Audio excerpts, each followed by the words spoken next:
भारत के पहले शिक्षा मंत्री जब पैदा हुए मक्का में, तो उनका बचपन का नाम था फिरोज बख्त। मैंने पहला ऐसा शख्स देखा कि बचपन से बुढ़ापे तक 4 नाम रखे उसने। जब वो जवान हुए तो उन्होंने अपना नाम मुइनुद्दीन रखा। जब राजनीति में आए तो अब्दुल कलाम रखा। लेकिन राजनीति में एक विशेष राजनीति करनी थी तो मौलाना अबुल कलाम आजाद हो गए। ये उनकी जाती शख्सियत की बात बता रहा हूं, लेकिन लार्जर पिक्चर क्या है, उन्होंने अपने जीते जी एक किताब लिखी है। उस किताब का नाम है India wins freedom. Oriental publication ने यह छापी है। आप सबने वही किताब पढ़ी है, लेकिन उसमें एक चीज कही गई वो नहीं पढ़ी आपने।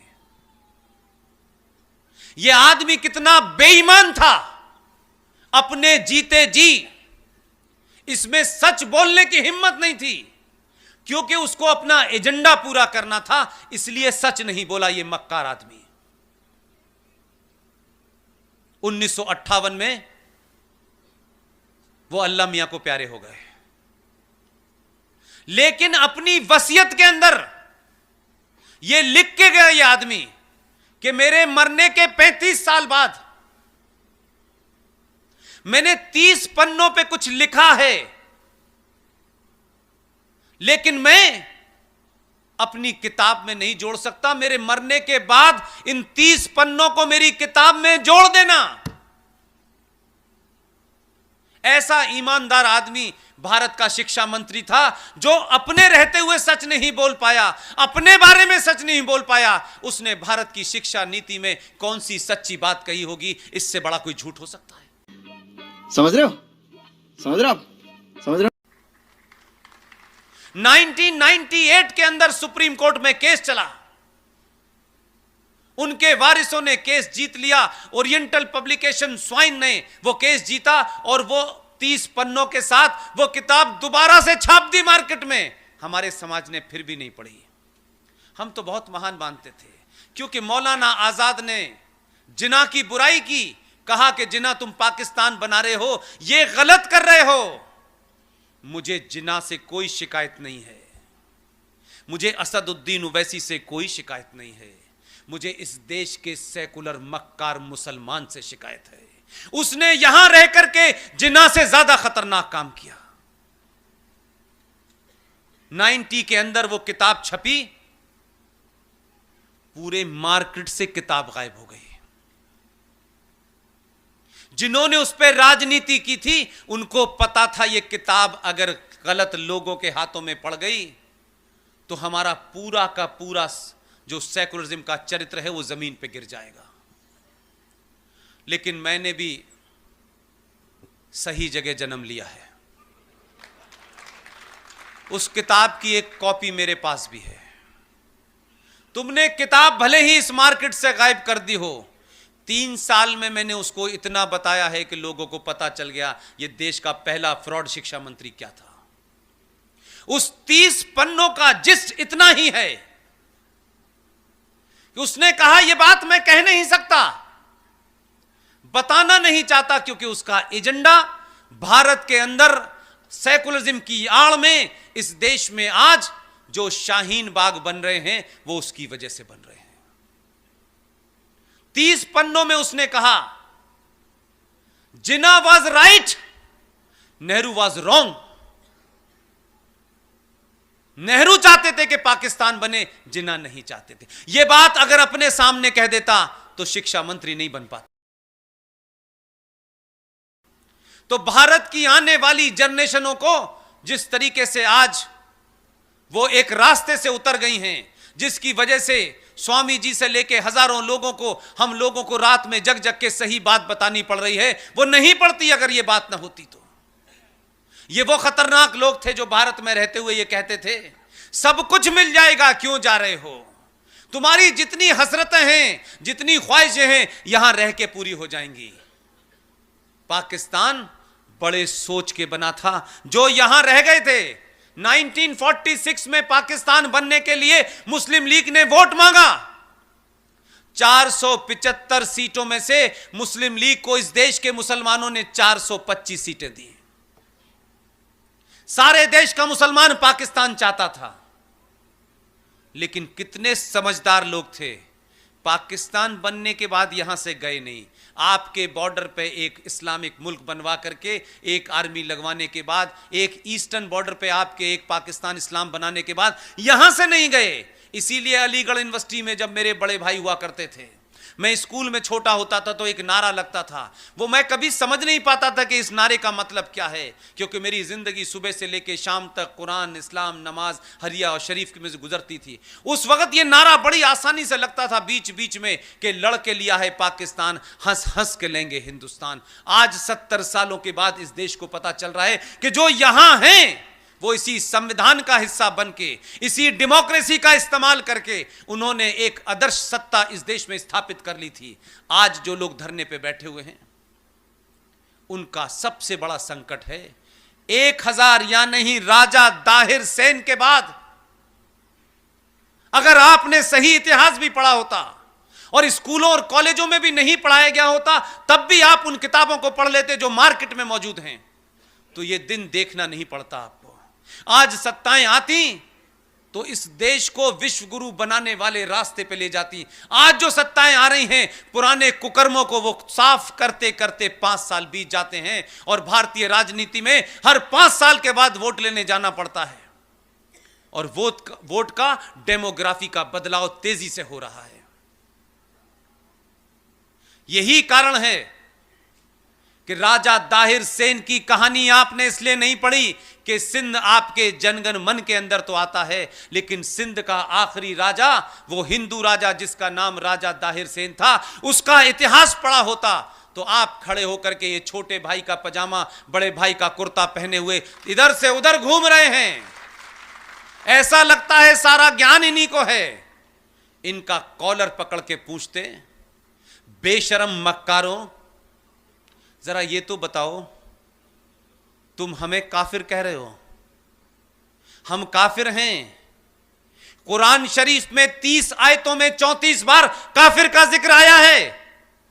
हमें काफिर बता के तुम मार रहे हो। जरा शर्म करो, अपने गरेबान में झांको जरा। तुम्हें अपनी औकात का पता नहीं है। तुम बहुत बौने लोग हो। छुपाने से, किताबें छुपाने से इतिहास नहीं बदलेगा। राजा दाहिर सेन सिंध का एकमात्र वो राजा था जिसने प्रॉफिट मोहम्मद, जो इस्लाम के पैगंबर थे, उनके नवासों के नवासों को अपने यहां शरण दी, अपने यहां छुपाया। और एक मुसलमान उसने राजा दाहिर सेन पे हमला किया।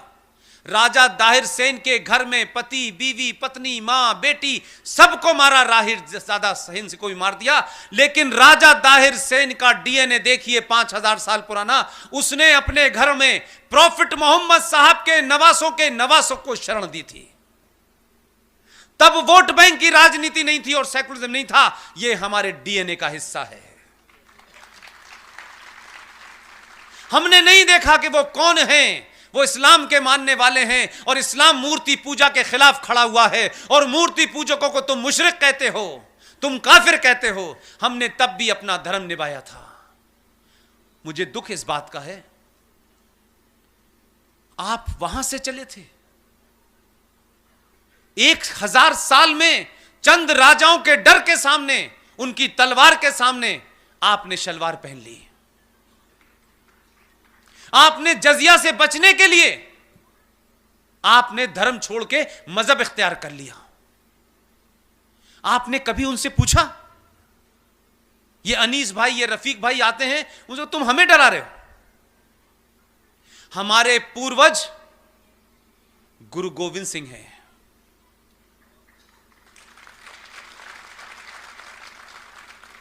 हमारा पूर्वज बंदा बहादुर है। हम तब तुम्हारी तलवार से नहीं डरे और तुम्हें हमारे ऊपर यकीन नहीं है तो सरहिंद में जाके देख लो, पंजाब में, क्योंकि तुम्हें इतिहास में हर वो बात अच्छी लगती है जो तुम्हारे फेवर की होती है। सरहिंद में जाओ, गुरु गोविंद सिंह के 4 पुत्र थे, 2 चमकौर के युद्ध में मारे गए। दो पुत्र 9 साल का साहबजादा जोरावर सिंह और 6 साल का जोरावर फतेह सिंह, सरहिंद का बादशाह वजीर खान ने हुक्म दिया कि इनको इस्लाम कबूल कराओ। दोनों के सामने तलवार लेकर के शाम को पेशी हुई। 6 साल के उस फतेह सिंह ने जब उससे कहा इस्लाम तुम्हें मंजूर है, आप जरा सोचिए कि आप किन की औलादे हैं। 6 साल के बच्चे ने सारी कहानी लिखी हुई है। यह मेरा और आरएसएस का लिखा हुआ नहीं है जिसे आप ये कह के टाल दें ये तो झूठ बोलते हैं। पंजाब जाइए, 6 साल के बच्चे ने कहा मैं इस्लाम कबूल नहीं करूंगा, मैं वाहे गुरु के अलावा किसी को नहीं मानता।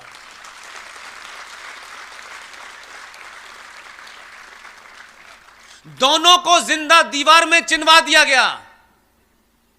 उनकी दादी को जब यह खबर पता चली गुर्जरी देवी को, तो शौक में उनका देहांत हो गया।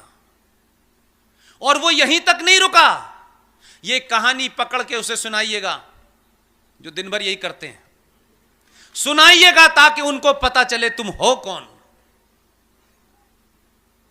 जब वो दोनों बच्चों की लाशें निकाल के रखी गईं, तो उसने जलाने के लिए जमीन नहीं दी। राजा टोडरमल ने कहा कि तुम्हें इतनी जमीन देने के लिए कितनी अशरफी चाहिए। उसने कहा इस जमीन पे जितनी चाहिए उतनी अशरफी बिछा दो। राजा टोडरमल ने उनके दाह संस्कार के लिए उस जमीन पे उतनी अशरफी बिछा दी। उनका दाह संस्कार हुआ। आज वहां एक बड़ा मेमोरियल बना है। लेकिन इसमें एक और महत्वपूर्ण बात है। एक सनातनी ब्राह्मण था।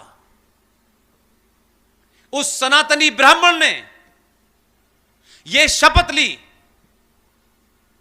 कि इन दोनों को दीवार में चिनवाने का जिसने हुक्म दिया है, जब तक उसको नहीं मार दूंगा तब तक चैन से नहीं बैठूंगा।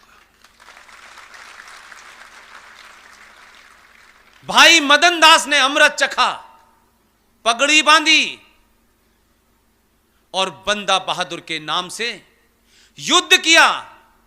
जिस वजीर खान ने हुक्म दिया था उसकी गर्दन धड़ से अड़क कर दी। आप दिल्ली जाएं तो दिल्ली में एक जगह है मंडी हाउस। मंडी हाउस के मेट्रो स्टेशन पे उस बंदा बहादुर की बहुत बड़ी मूर्ति लगी है। अपने बच्चों को दिखाएं और बताएं कन्वर्जन का खेल ये आज से नहीं चल रहा, बहुत साल पहले से चल रहा है। तुम किसके डर से कन्वर्ट कर रहे हो? आज तो तुम गिनती में भी ज्यादा हो, सत्ता में भी तुम हो, व्यवस्था में भी तुम हो। तुमको डराए हुए लोग डरा रहे हैं और आप ये नहीं कह पा रहे कि हम तो जब नहीं डरे तो तुमसे अब हम डरेंगे।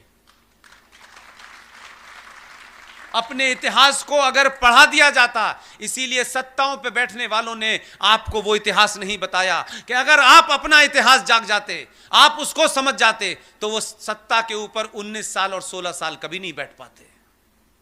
पहली बार आपको देश में जो कुछ हुआ है उसके बारे में बिना लाग लपेट के लोग बता रहे हैं और आप सुन रहे हैं।